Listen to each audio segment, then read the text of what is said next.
600 अदृश्य मतदार आमच्यासोबत आहेत. खासदार धैर्यशील मोहिते पाटील. सोलापूर विधान परिषद निवडणूक संदर्भात खासदार धैर्यशील मोहिते पाटील यांची सोलापुरात सिटी पार्क येथे पत्रकार परिषद. यावेळी सोबत सोलापूर विधान परिषदेचे उमेदवार वसंतनाना देशमुख, काँग्रेसचे शहर अध्यक्ष चेतन भाऊ उपस्थित होते.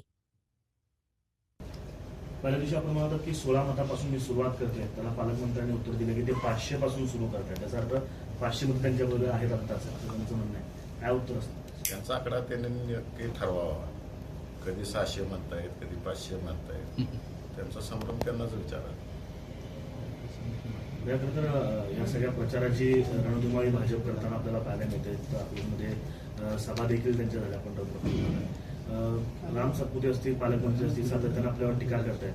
पालकमंत्र्यांचं असं म्हणणं आहे की संपलेलं कुटुंब होतं आणि त्याला देवेंद्र फडणवीसांनी उभं केलं आणि ज्या कुटुंबाला उभं केलं त्याच बेईमानी करतायत. लोकशाही आहे, सगळ्यांना बोलण्याचा अधिकार आहे, परंतु मला हे समजत नाही. या सोलापूर जिल्ह्यामध्ये कुठलंही इलेक्शन लागलं, मोहिते पाटील उमेदवार जरी नसले तर मोहिते पाटलांवर टीका करणं सोडून दुसरं काहीच जमत नाही.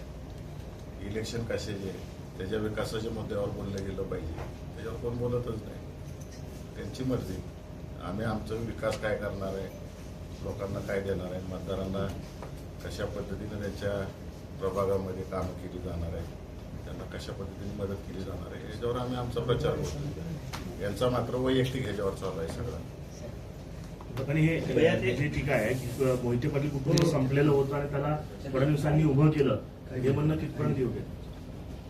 या सोलापूर जिल्ह्यातल्या जनतेनं आम्हाला उभं केलं, कुठं नेऊन ठेवायचं आहे ही जनताच ठरवेल. काळ बदलला आहे. आज कोतवाल पण नमस्कार करत नाही, राज्य गेलं पण थाट गेला नाही, अशा प्रकारची टीका पालकमंत्र्यांनी आपल्यावरती केली.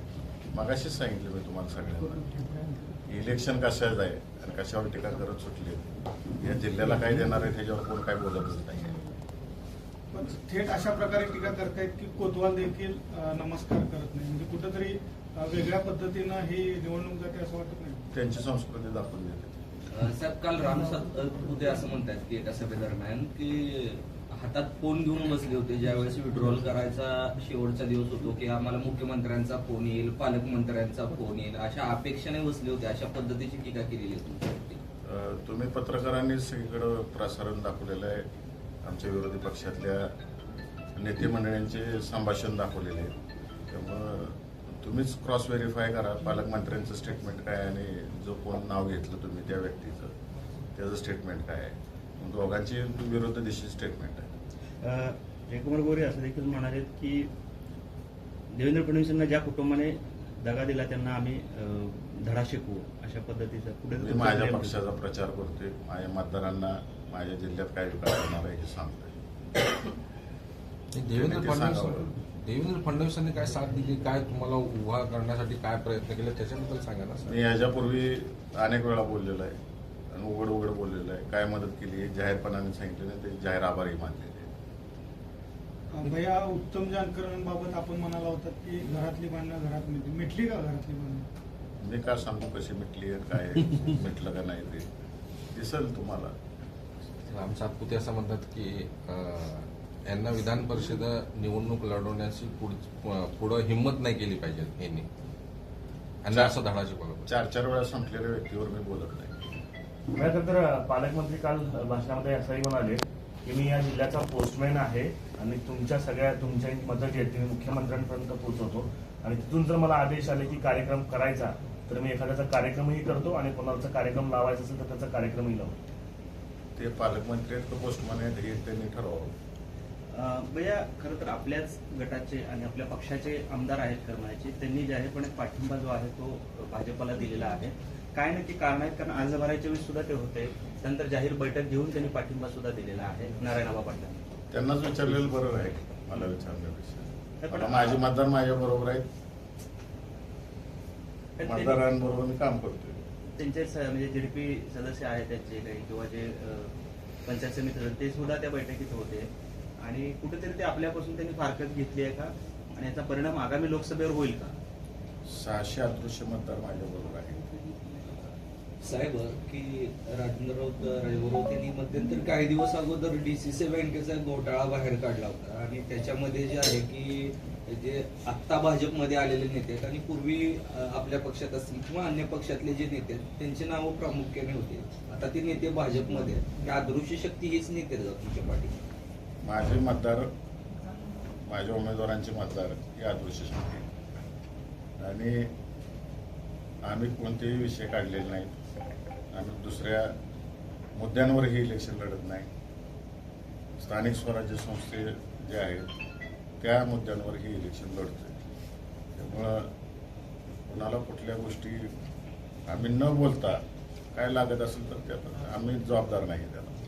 ही निवडणूक जी आहे ती जिंकल्यानंतरनं पहिली सभा जी आहे विजय सभा ती मी अकलूजच्या चौकामध्ये घेणार आहे अशा प्रकारे आणि त्याच वेळेस मोहिते पाटलांना उत्तर देणार असं उमेदवार राजेंद्र राऊत म्हणतात. लोकशाही आहे, स्वागत आहे त्यांचं अकलूजमध्ये. याच्यापूर्वी अनेक पक्षांच्या, अनेक मोठ्या नेते मंडळींच्या सभा अकलूजला झालेल्या आहेत आणि अकलूज हे फार विचारवंत गाव आहे. लोकशाही मार्गाने यावं, त्यांना जे काय करू वाटते ते करावं, आमचं ना म्हणणं नाही आहे. ह्याच्यापूर्वी आदरणीय प्रमोद महाजन साहेबांची सभा झालेली आहे अकलूजला, पवार साहेबांच्या झालेल्या आहेत. अगदी जुनं सांगायचं झालं तर देशाचे माजी पंतप्रधान चंद्रशेखर साहेबांची पण अकलूजला सभा झाली. अकलूजला ह्या गोष्टी नवीन नाहीत. अनेक पक्षाचे अनेक लोक येऊन अकलूजमध्ये सभा गाजवून गेलेले आहेत. आमच्या विरोधातले असतील, आमच्या बाजूचे असतील. अकलूज नेहमी सगळ्यांचं स्वागत करतो. मग या कशा पद्धतीचे मुद्दे घेऊन आपण या निवडणुकीत प्रचार करताय? 1-to-1 असा प्रचार होतोय. काय मुद्दे प्रामुख्याने असतील आणि काय? आमचे प्रामुख्याने मुद्दे हे आहेत की जो मतदार ह्यामध्ये निवडून आलेला आहे त्याला लोकांनी विश्वास ठेवून निवडून दिलेले हे सगळे मतदार आहेत आणि त्यांना त्यांच्या त्यांच्या प्रभागामध्ये त्यांच्या त्यांच्या गावाचा विकास करायचा आहे. आणि हा विकास करत असताना कुठं राजकारणाचा दुजाभाव झाला नाही पाहिजे आणि त्यांच्या हक्काचा निधी त्यांच्या प्रभागामधला असेल, त्यांच्या गावचा असेल, तो मिळाला पाहिजे. आणि तेच आम्ही प्रामुख्याने मुद्दे मांडतोय आणि मतदारांना आश्वासित करतो की आम्ही तुमच्या मागे खंबीरपणाने उभा राहू. भैया, खरं तर सुरुवातीला काँग्रेसने देखील अर्ज भरला होता आणि आपण देखील AB फॉर्मवर अर्ज भरला होता.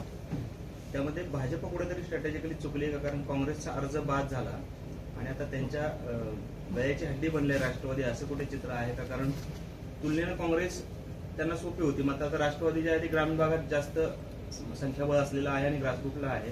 त्यामुळे भाजपला अडचणीचं ठरतंय का हे?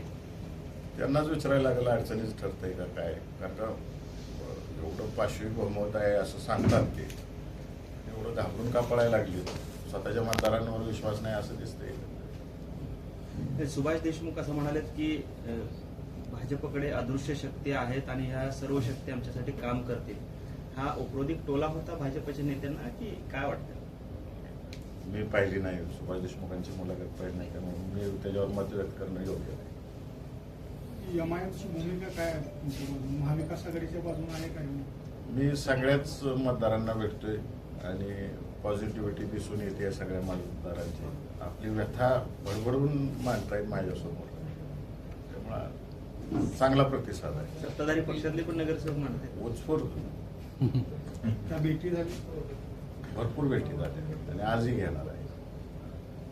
या कुठेतरी MIM पक्षाला तुम्हाला पाठिंबा मिळेल असं तुम्ही सांगितलं होतं, त्यासाठी त्यांची बैठक केली. बैठकीत काय तुमच्याशी बोलू? सगळ्यांबरोबर आमच्या सकारात्मक बैठकी चालू आहेत. सर्व पक्षातल्या नगरसेवकांबरोबर सकारात्मक बैठक होते आणि उत्स्फूर्त प्रतिसाद मिळतो.